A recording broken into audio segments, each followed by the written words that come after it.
Hello dear students, welcome to my YouTube channel chemistry versus lifestyle. प्यारे बच्चों, आज के इस क्लास में हम लोग जानेंगे रासायनिक बलगतिकी के बारे में। पिछले क्लासों में हमने विलेन के बारे में जाना और विलेन के कुछ महत्वपूर्ण प्रश्न और टॉपिक्स थे जिनको हमने वीडियो के माध्यम से आप लोग को चर्चा की। ठीक है, अब हम बात करेंगे विलेन के बाद केमिकल के रिएक्शंस के बारे में। तो ये केमिकल रिएक्शन में सबसे पहला जो मोटो आता है, सबसे पहला जो पद आता है वो है रासायनिक बलगतिकी। सबसे पहले हम लोग जान लेते हैं कि ये आखिरकार इस नाम चैप्टर का नाम रासायनिक बलगतिकी है, इसका क्या अर्थ है।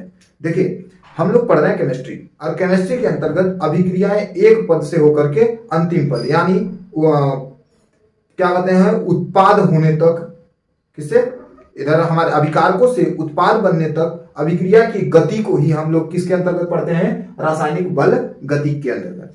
अब अभिक्रियाएं कितने प्रकार की होती हैं, इस चैप्टर में आप लोग क्या क्या जानेंगे कि अभिक्रियाएं कितने प्रकार की होती हैं, किसके आधार पर, गति के आधार पर, अभिक्रिया की गति के आधार पर अभिक्रियाओं के प्रकार जानेंगे और अभिक्रियाओं के जो प्रकार होते हैं उनकी गति जो होती है उसका नाम क्या है। इस तरीके के तमाम शब्दों को हम लोग इसके बारे में चर्चा करेंगे। तो चलिए सबसे पहले जान लेते हैं रासायनिक बलगतिकी है क्या।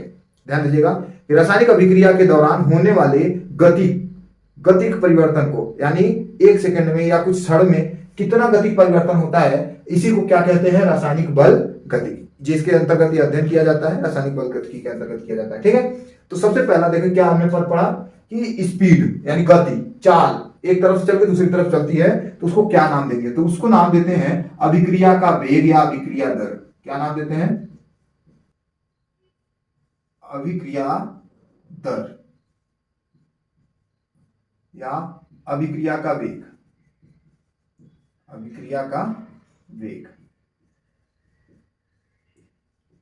ध्यान दीजिएगा, ये वो वेग तो नहीं है जिस प्रकार से हम लोग क्या पढ़ते हैं, मोशन के अंतर्गत वेग, मोशन के अंतर्गत हम लोग वेग का अध्ययन करते हैं। उसी प्रकार से अभिक्रिया दर या अभिक्रिया के रासायनिक अभिक्रियाओं के दौरान जो होने वाली उसकी तीव्रता होती है वेग, उसी को वेग कहते हैं। चलिए इसको परिभाषा क्या हम देंगे, देखिए इज इक्वल टू होता है, देखिए हम लोग क्या लेते हैं, कोई एक अभिक्रिया ले लेते हैं, जैसे मान लिया कि ये हमारा यक्स कोई भी रिएक्शन है और ये 30 सेकंड में, कितने में, 30 सेकंड में यक्स चेंज हो जाता है, इसकी सांद्रता परिवर्तित हो जाती है। मान लीजिए ये यक्स था, यहां जाकर के यक्स प्लस डेल्टा यक्स हो जाता है। ठीक है, सांद्रता क्या हो जाती है, परिवर्तित हो गई। तो ये देखिए यहाँ पे डेल्टा एक्स या डी एक्स भी कह सकते हैं, क्योंकि हम लोग मैथमेटिकल स्टूडेंट हैं, तो यहाँ पे क्या कह सकते हैं कि D x plus D x, यानी सांद्रता बढ़ गई या सांद्रता घट जाती है, दो में से एक ही होता है।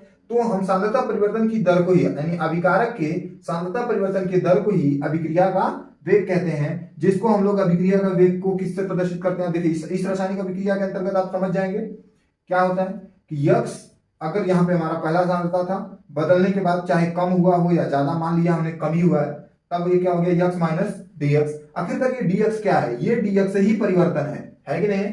यक्स पहले था, यक्स बाद में हो गया, लेकिन यक्स से डी एक्स में जाने में कम हो गया थोड़ा सा, इसी को कहते हैं अभिक्रिया। तो अभिक्रिया का वेग इज इक्वल टू होता है D x upon D T. ठीक, ये हमारा फार्मूला बनके तैयार हो गया, जिसे हम अभिक्रिया का वेग कहते हैं। ठीक है, अब नेक्स्ट क्या जानेंगे, नेक्स्ट जानते हैं, देखिए ये तो अभिक्रिया का वेग था। अब अभिक्रिया के वेग को प्रभावित करने वाले कारकों के बारे में। देखिए अभिक्रिया दर या अभिक्रिया का वेग को प्रभावित करने के कारक, प्रभावित करने वाले कारक, ऐसा कौन कौन से कारक, कारक मतलब रीजन, कारण भी कह सकते हैं या केस भी कह सकते हैं, कि ऐसे कौन कौन से कारण हैं जो अभिक्रिया की स्पीड को कम या ज्यादा कर देंगे, यानी अपने रज्जित जो उसका नेचुरल तरीका है उससे बढ़ा करके या घटा देंगे। क्या क्या हो सकते हैं, ध्यान दीजिएगा। अभिक्रिया बढ़ाना, यानी आप अगर सामान्य रूप से कोई काम कर रहे हैं, ठीक, और आपके काम को बढ़ाने के लिए क्या किया जाए, आपके काम को बढ़ाने के लिए यहाँ दो कंडीशन आ सकते हैं। मान लीजिए आप कोई वर्कर है, किसी कंपनी में काम कर रहे हैं या कहीं घर पे पापा काम दे दिए, अब आपको काम मिल गया है और काम को तेज करना है। पापा सोचे कि यार कोई ऐसा काम करें कि इसकी अभिक्रिया तेज हो जाए, तो पहला काम क्या कर सकते हैं, या तो पापा अपनी गुस्सा दिखाएं, यानी आपने एक एक्स्ट्रा एनर्जी दे दिया, पापा ने एनर्जी दिखाई अपनी, अब आप क्या करोगे, या तो डर जाओगे, डर के तेज काम करोगे। ठीक, दूसरा क्या कर सकते हो कि या तो पापा क्या करते हैं, आपकी संख्या बढ़ा दें, यानी आपकी संख्या मतलब अरे आप 2 लोग हो जाओ।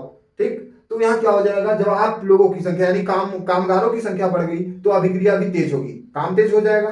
ठीक, तीसरा और क्या कर सकते हैं, बहुत और रीजन है, जैसे या तो फिर क्या करें कि आपको कोई गिफ्ट दे, बेटा ये काम करके आओ, ये गिफ्ट लेके जाओ, आपको चॉकलेट मिल जाएगा, ठीक। तो आप क्या करोगे, स्पीड काम करने की जो दर है, यानी काम करने की जो वेग है आपका तेज हो गया। क्यों तेज हुआ, क्या कारण है? तो पहला देखिए, उसी तरीके से रासायनिक अभिक्रिया के अंतर्गत भी हमारे पास काम यानी अभिक्रिया के वेग को बढ़ाने के या घटाने के 2-3 कारण हैं। कौन कौन है? जैसे अभिक्रिया वेग बढ़ाने के लिए कौन कौन यूज किया जा सकता है? तो पहला नंबर हो सकता है ताप का प्रभाव। ताप का प्रभाव, देखिए आपके पिताजी क्या किए, गुस्सा हो गए, बेटा काम तुमको तेज करना है, जल्दी करके खत्म करो। तो आप क्या करोगे, ताप का प्रभाव, यानी पिताजी का आपको गुस्सा, टेम्परेचर मिल गया। उसी तरीके से रासायनिक अभिक्रिया में क्या किया आपने, टेम्परेचर दे दिया, अभिक्रिया क्या हो जाएगी, बढ़ जाएगी। ताप बढ़ने पर अभिक्रिया की दर बढ़ जाएगी। ताप कम होने पर, अगर वही पापा आपके थोड़ा सा धीरे से, बेटा तुम थोड़ा संभाल के काम करो, थोड़ा आपसे मीठे मीठे बात करने लगे, तो आपकी क्या हो जाएगी, स्पीड ऑटोमेटिक कम हो जाएगी। यानी ताप कम होने पर ना अभिक्रिया का जो वेग है वो भी क्या हो जाएगा, कम हो जाएगा। बात समझ गए? हाँ, क्यों ऐसा होता है? अब अभिक्रिया, रासायनिक अभिक्रिया में ऐसा क्यों होता है? तो हम जानते हैं कि कोई भी पदार्थ है तो पार्टिकल से, छोटे छोटे कणों से मिलकर बना है। अब देखिए, जब टेम्परेचर बढ़ाएंगे तो इन कणों के बीच टक्कर हो जाएगी क्या, ज्यादा। और जब टक्कर ज्यादा हो जाएगी तो इसकी वजह से क्या हो जाएगा, अभिक्रिया में जो स्पीड, अभिक्रिया की दर जो थी वो क्या हो जाएगी, तेज हो जाएगी। ठीक है। दूसरा क्या कारण हो सकता है, सांद्रता। जैसा कि हमने अभी बोला, सांद्रता में परिवर्तन। अगर हमने बोला कि सांद्रता में क्या परिवर्तन करने से क्या हो सकता है, हमने बोला क्या अभी, आपकी संख्या यानी वर्कर्स की संख्या बढ़ा दी जाए, काम जितने कर रहे हैं बच्चे, 2-4 बच्चे और बढ़ा दें, तो क्या हो जाएगा, सांद्रता में परिवर्तन करने पर क्या हो जाएगी, काम तेज होगा। ठीक है। क्या, क्यों तेज होगा? देखिए हमारे पास क्या था, अभी ये पार्टिकल्स दूर दूर है, अब क्या करते हैं, ये में 2-4 और पार्टिकल डाल दें। अभी जो इस पार्टिकल और इस पार्टिकल के बीच टक्कर कराने के लिए जितनी अधिक एनर्जी की आवश्यकता पड़ती थी, किंतु इसके या इसके बीच में जो पार्टिकल, जब संख्या ज्यादा हो गई तो टक्करों की संख्या, प्रभावी टक्करों की संख्या क्या हो गई, ज्यादा हो गई, जिस वजह से सांद्रता में परिवर्तन करने पर भी अभिक्रिया का वेग क्या होता है, बढ़ जाता है। ज्यादा कर देंगे सांद्रता तो अभिक्रिया तेज हो जाएगी, अभिक्रिया सांद्रता कम हो जाएगी तो अभिक्रिया धीमी होगी। ठीक। तीसरा आता है उत्प्रेरक। क्या, उत्प्रेरक का प्रभाव, ध्यान दीजिएगा। उत्प्रेरक के प्रभाव का मतलब क्या है? उत्प्रेरक कौन है? हमने बताया क्या अभी कि आपके पिताजी काम करवा रहे हैं, पापा थोड़ा गुस्सा हो गए, तब चाचा बीच में आए, लो बेटा जल्दी जल्दी तुम लोग काम खत्म करके आओ, आज तुम लोग को चिकन पार्टी मिलेगी, या कुछ ऐसा पार्टी मिल जाएगा, माने कुछ आपको जो आप चाहते हैं कि आपके लिए कुछ स्पेशल हो जाए, आपको एक सरप्राइज गिफ्ट मिलेगा। तो आप क्या करेंगे, आपको काम करने की यानी काम खत्म करने की जो इच्छा है वो तेज हो जाएगी, तो आप जल्दी से जल्दी काम करेंगे और आपकी ये जो होगी वो क्या हो जाएगी, अभिक्रिया तेज होगी। इसी प्रकार से जब उत्प्रेरक बीच में हम डाल देते हैं तो उत्प्रेरक क्या करता है, एक तरफ से लेगा दूसरी तरफ देगा, लेकिन कैसे करता है, देखिए खुद कोई विघटित नहीं होता, जान रहे हो, काम तो आप उतना कर ही दोगे, रासायनिक अभिक्रिया उतनी तेज हो ही जाएगी, लेकिन उत्प्रेरक पर निर्भर करता है कि अभिक्रिया कितनी तेज होगी या धीमी होगी। अगर यही उत्प्रेरक वर्धक है तो वह अभिक्रिया की तेज क्या कर देगा, अभिक्रिया को बढ़ा देगा, और अगर वही विष है तो ये क्या करेगा, धीरे धीरे अभिक्रिया को स्लो कर देगा। ठीक। नेक्स्ट बात कर लेते हैं हम लोग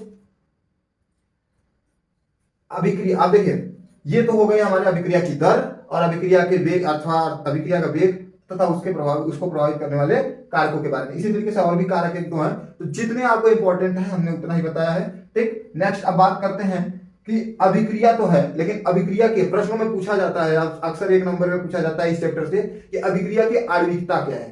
ठीक। तो चलिए बात कर लेते हैं अभिक्रिया की आणविकता के बारे में। अभी हम बात करते हैं अभिक्रिया की आणविकता। अब ध्यान दीजिएगा, हमने क्या जाना अभी, अभिक्रिया के वेग के बारे में जान लिया। अब एक तरफ क्या होते हैं, अभिकारक होते हैं, दूसरी तरफ क्या होते हैं, उत्पाद होते हैं। ध्यान दीजिएगा, इस तरीके से होते हैं a + b = अब इज इक्वल टू का मतलब यहाँ ऐसे एरो ना लगाए, एरो होता है = c + d। देखिए ये दोनों क्या है, इन दोनों को कहते हैं अभिकारक। क्या कहते हैं, अभिकारक। और इसे क्या कहते हैं, इसे कहते हैं उत्पाद। तो देखिए अभिकारक की सांद्रता तथा उत्पाद की सांद्रता में जो परिवर्तन होता है, यह परिवर्तन कितनी जल्दी या कितना तेज होता है, उसी को बोलते हैं अभिक्रिया का वेग। लेकिन अब अभिक्रिया की आणविकता की बात आ रही है। अभिक्रिया का वेग तो हमने जान लिया, अब बात क्या है, अभिक्रिया की आणविकता।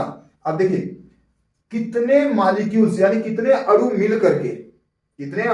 मिल करके अभिक्रिया को संपन्न करा रहे हैं, वही क्या कहलाती है, अभिक्रिया की आणविकता कहलाती है। अर्थात सीधे सीधे आप कह सकते हैं कि जितने अणु अभिकारक के रूप में होते हैं वो क्या कहलाते हैं, अभिकारक की आणविकता कहलाती है। बात समझ गए? नेक्स्ट अब यही है, जैसे हम फॉर एग्जांपल और एग्जांपल ले सकते हैं। जैसे देखिएगा, हमने लिया एक हाइड्रोजन का एक अणु प्लस क्लोरीन का एक अणु इज इक्वल टू, अगर हम यह अभिक्रिया करा रहे हैं तो इसके लिए हम जानते हैं क्या चाहिए हमको, सनलाइट चाहिए, एच म्यू, ये सनलाइट का चिन्ह होता है, सूर्य का प्रकाश।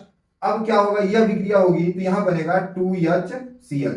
देखिए H प्लस वाला, जिसको भी अभिक्रिया में प्रॉब्लम्स होते हैं, अभी मैं एक वीडियो बनाऊंगा आप लोग को, और हंसते हंसते आप उस अभिक्रियाओं को हल करना सीख लेंगे, या अभिक्रियाएं किस प्रकार से सही करते हैं ये हो जाएगा, आप सीख लेंगे।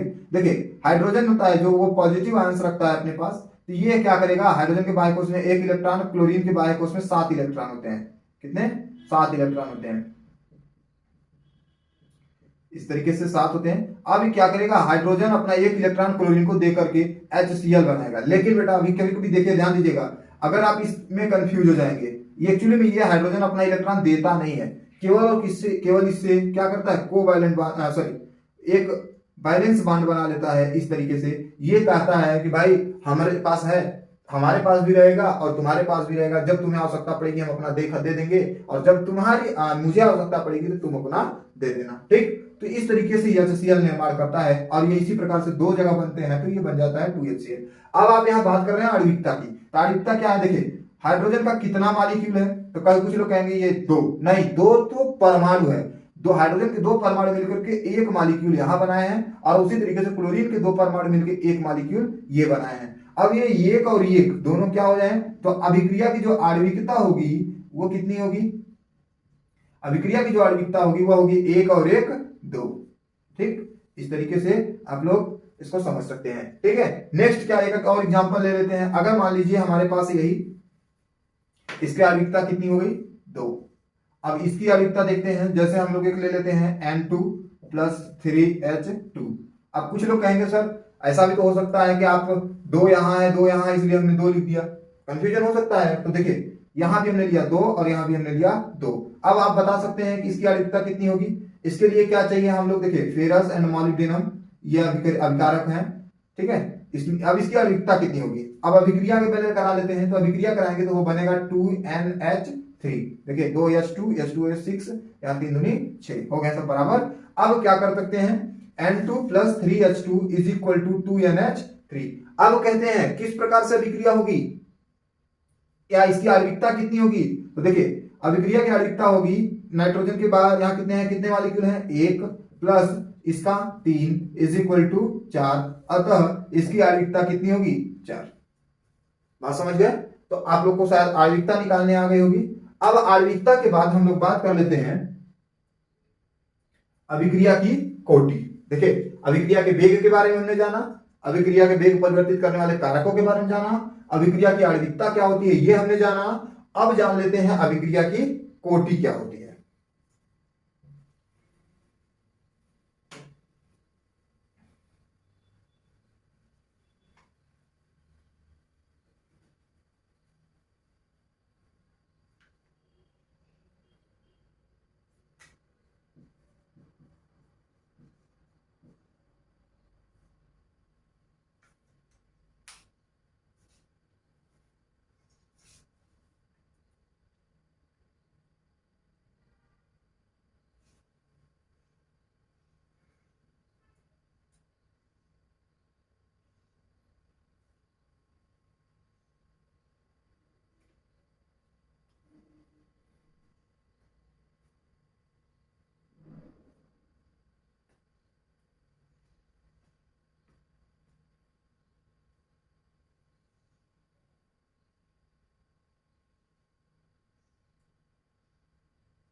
तो चलिए बच्चों अब बात कर लेते हैं अभिक्रिया की कोटि।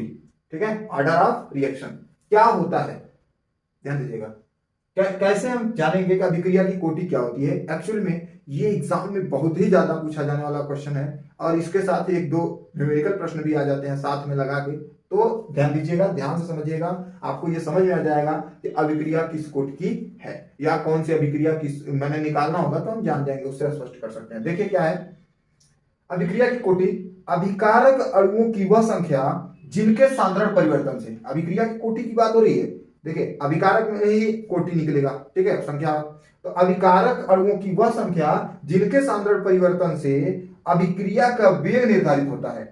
किसके? जिसके सांद्रण परिवर्तन से अभिक्रिया का वेग निर्धारित होता है। जैसे देखिए हमने बोला क्या भी, पहले देख लेते हैं। जैसे मान लीजिए हमने कि यम ए प्लस एन बी, ठीक है, ए और बी हमारे क्या है? दो अभिकारक हैं जिनके आणविकता कितनी है? यम प्लस एन। तो यहां क्या हो जाएगी? इज इक्वल टू, ये अभिक्रिया होने के दौरान हमारे पास बनता है सी, या प्रोडक्ट बनता है, चलो लिख देते हैं प्रोडक्ट, कोई उत्पाद हमारे पास बनता है। हमें देखिए अभिक्रिया की कोटि देखना है। क्या देखना है? अभिक्रिया की कोटि।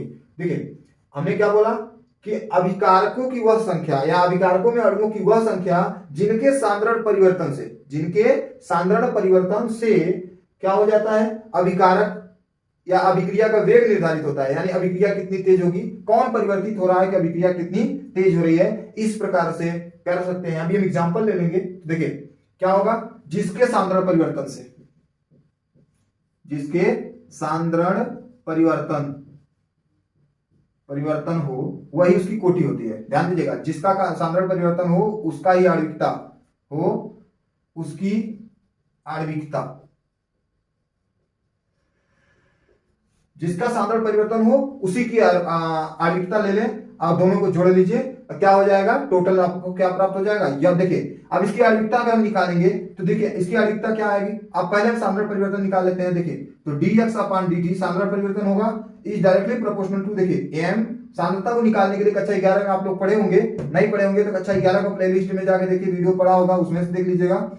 dx upon dt is directly proportional to a, इसका जो आणविकता है उसको उसके सर पे लिख देते हैं, प्लस यह है यहाँ तो हम यहाँ इंटू लगा देते हैं, और जो दूसरा है बी, इसकी आणविकता कितनी है? n, तो इसका n इसके सर पे रख देते हैं, ठीक है, इसको बोलते हैं। अब क्या हो जाएगा? देखिए चूंकि अब यहाँ हम हटाएंगे तो dx upon dt is equal to क्या हो जाएगा? k, फिर वही सांद्रता a के पावर m इंटू बी के पावर n। अब देखिए अतः अभिक्रिया की कोटि निकालनी हो, देखिए कोटि माने यहाँ पे जो होता है उसी को कोटि बोलते हैं, तो क्या हो जाएगी? अतः अभिक्रिया की कोटि क्या हो जाएगी? अभिक्रिया की कोटि हो जाएगी यम प्लस एन, तो m plus n is equal to अभिक्रिया की कोटि, ठीक, ये क्या हो जाएगी? अभिक्रिया की कोटि। यदि यम प्लस एन बराबर क्या आएगा? या तो जीरो आएगा, 1 2 3 डॉट डॉट, जो आए उतनी कोटि का अभिक्रिया है। देखिए अगर जीरो आ रहा है तो इसको कहेंगे शून्य कोटि की अभिक्रिया, क्या कहेंगे? शून्य कोटि की अभिक्रिया।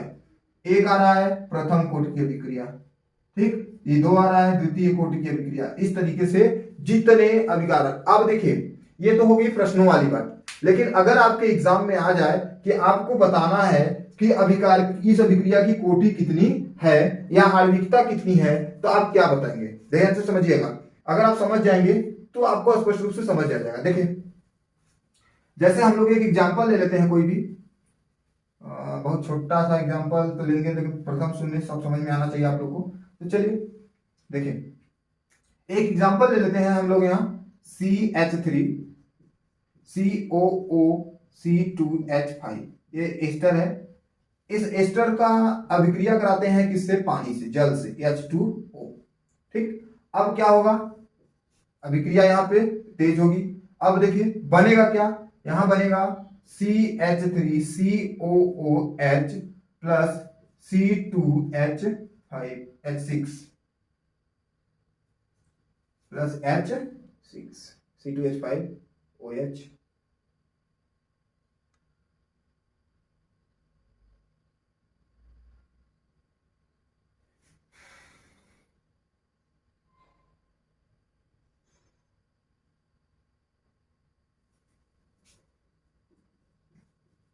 देखिए ये बनेगा, देखिए ये हमारा अभिक्रिया होगा CH3 COO C2H5 एस्टर है।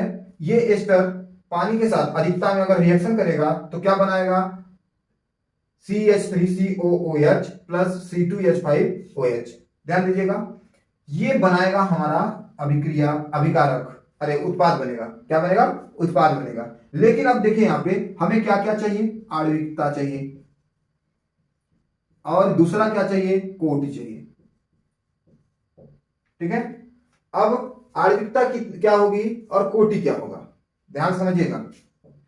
आणविकता निकालनी है तो कैसे निकालेंगे और कोटि निकालनी है तो कैसे निकालेंगे। ठीक है, देखिए ये है आणविकता। अब हमने पूछा, देखिए यहां कितने हैं, एक, यहां कितने हैं, एक, तो आणविकता कितनी होगी, 2। जस्ट सिंपल, यहां कितना है, एक, यहां कितना है, एक, तो आणविकता कितनी हो गई, 2। अब आती है असली पार्ट की कोटि की। तो ध्यान दीजिएगा, कोटि जानने के लिए यहां पे आपको ये बहुत ही ज्यादा ध्यान देने वाली बात है कि कोटि कैसे जानेंगे। देखिए कौन ऐसा है जो टूटा है और टूट के मिला है, तो देखिए यहां हमने बताया अभी कि CH3COO C2H5 यानी जो एस्टर है, ये एस्टर टूट करके 2 भागों में टूटा है।